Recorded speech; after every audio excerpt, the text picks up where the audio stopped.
Now, firstly, where lies Estonia? In the northeastern of Europe. And there lies University of Tartu, where I do my studies. Now, as the title says, this talk is going to be mainly about gold nanoparticles and fluorescence.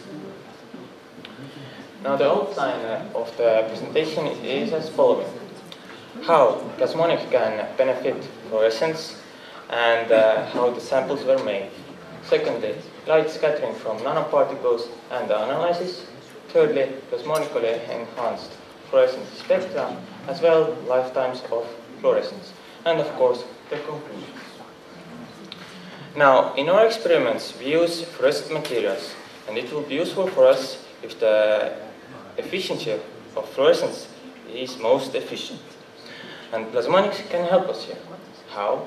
Well, initially, if we excite the fluorescent molecule, then the absorption cross-section is so big as the particle itself. The catched energy is then released by two channels, non-radiative rate and radiative rate, from which we conclude the fluorescence lifetime.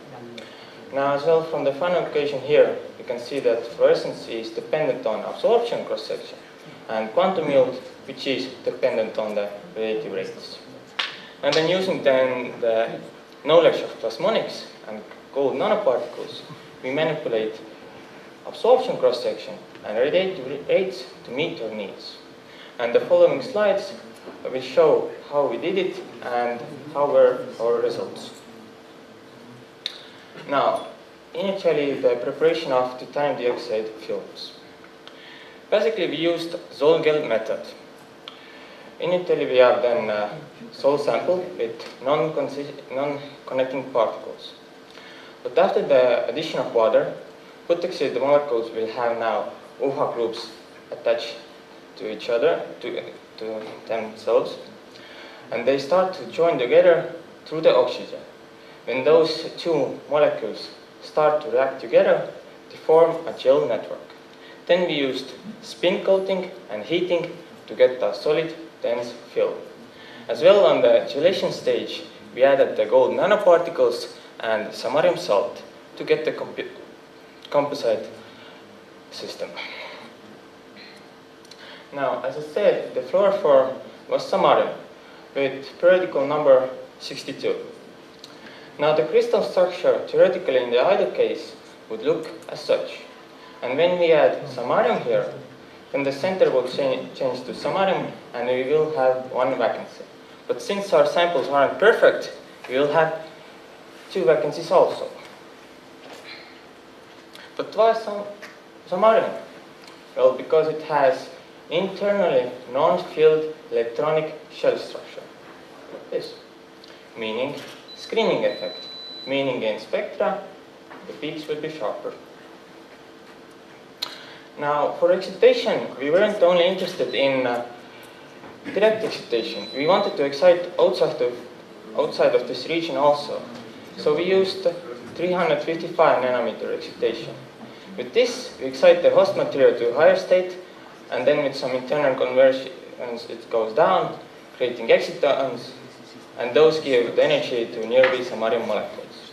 But only with the direct excitation, we excite only the samarium molecules to a higher state, and it goes down with 1, 2, 3, the same 4 peaks. Now, the preparation of gold nanoparticles fully metallic isn't easy, so we used this method. We had a silica core initially, then we did some chemical reactions to add an upper layer of NH2 ions. Secondly, we added then gold seeds, which are also ions, and with the reduction of both of those, we get the gold nanoshell covering the silica core. And here are also some same pictures of before addition of seeds and after the addition of seeds. Now, again, the structure of our system. We have a luminescent film placed on a glass substrate. And inside the film, we have the gold nanoparticles and the samarium molecules. The idea here is to place them next to each other and see how gold affects the fluorescence of samarium. For that, we place our sample under the directive of the objective of microscope, and light beams we use as side beams. From the resulting pictures here, we can see that the brighter samarium spots correspond to the places where we have gold nanoparticles, meaning that we really had enhanced fluorescence if we had gold nanoparticles next to samarium molecules. But how is it so? For explanation, I use scattering from a gold nanoparticle in any kind of medium. For that, we then excite it, and the charges will be pluses and minuses, like so. And with the excitation, there will be electrons moving up and down.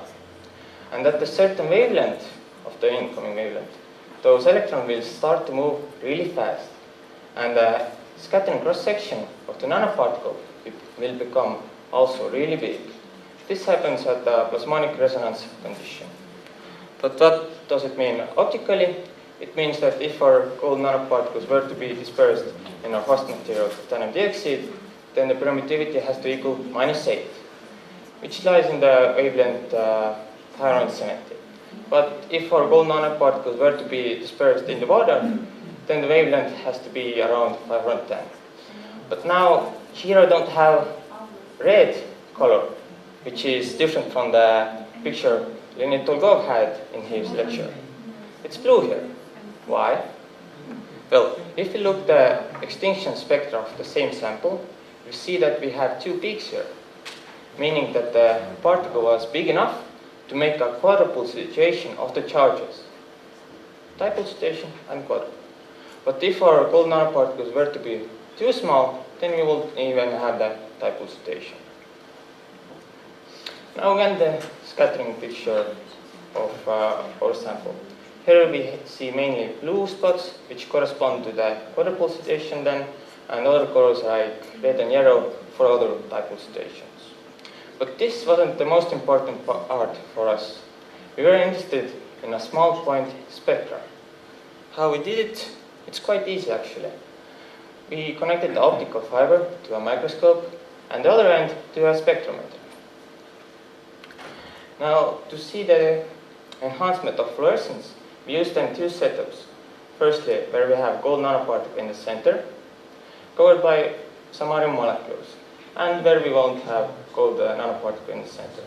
The comparison of the fluorescence spectra shows us that we have about 10 times enhancement. This was done with indirect excitation. But when we did direct excitation, the result was as such.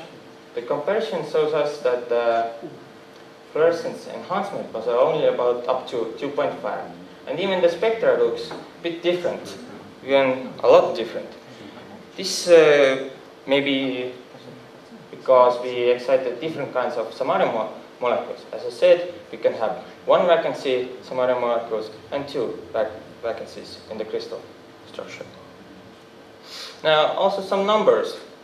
With indirect excitation, we had about maybe 10 to the power minus 50. And to comparison, Rodemer is also placed here. Now, why is direct excitation important for us? Well, if we overlap plasma resonance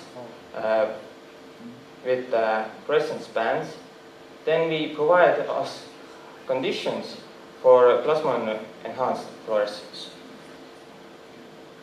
Now, the last part, time kinetics to distinguish plasmonic enhancement of absorption cross-section and radiative rates.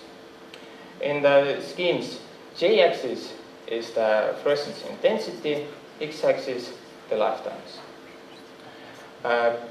Solid line, the pure sample, and dashed with fluorophore and gold nanoparticles.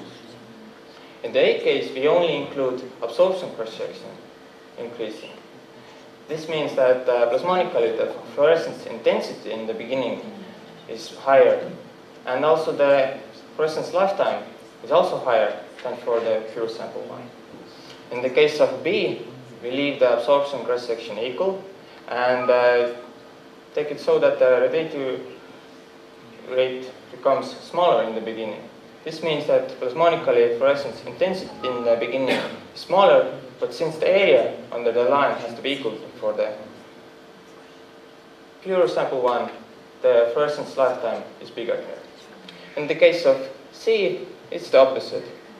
Radiative rate in the beginning is bigger, so then of course the fluorescence intensity is also bigger.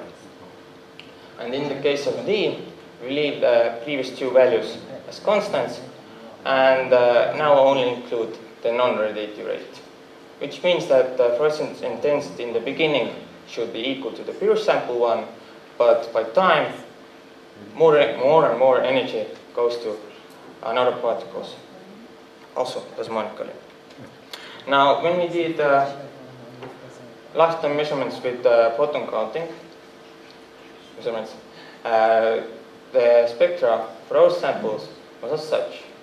This seems quite similar to the case of D, and actually it even is, because if we exclude the place 3, which is a defect, then the peaks are quite similar, and the decrease of the peaks in time for the sample with gold and samarium is sharper than only with the gold nanoparticle, pure sample. And now the conclusions. By using gold nanoparticles, we increase the fluorescence of samarium from 2.5 to 10 times, depending on the excitation.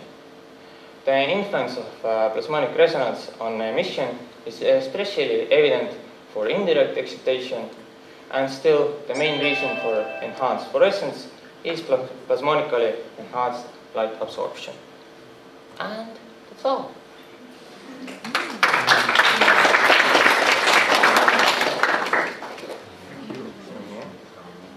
So it's time for questions. So I have one, because you know, when you approach nanoparticle to fluorescence to chromophore, there may be quenching on enhancement. Yes. And so in your case, the quenching, you might not see anything, so it doesn't bother you, but do you know a little bit what are the parameters that affect one phenomena or the other one?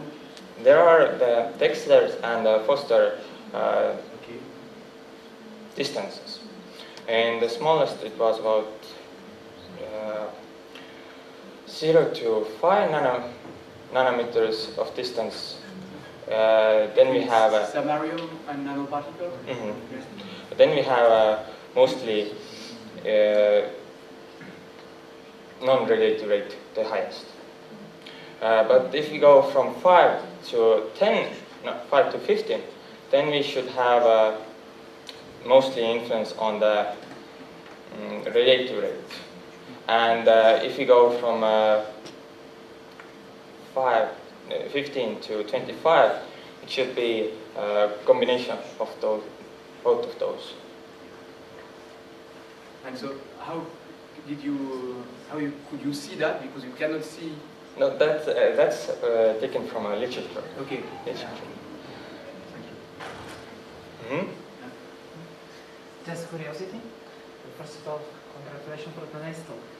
In one of the nice pictures that you show, where the bright spots. Oh, maybe no. This. Okay, that. Mm-hmm. Okay, you say that in this case, in the red circle, the spot is due to one single nanoparticle. Well, how you can be sure that, because this is optical image. Firstly, we use the xenon lamp to see how many gold nanoparticles we have there. Then we try to have the least amount of gold in the 1 micrometer region. It should be our small region which we see. And yeah, the result was as such then. Okay. Also for me it's a curious. Are they nanoparticles or core shell system? Because you show Core shell, those are core shell ones. Okay. These. So it could be that the blue color you are seeing is due to the fact that you are using core shell structure. Okay. All right. Thanks again, and we move to the next.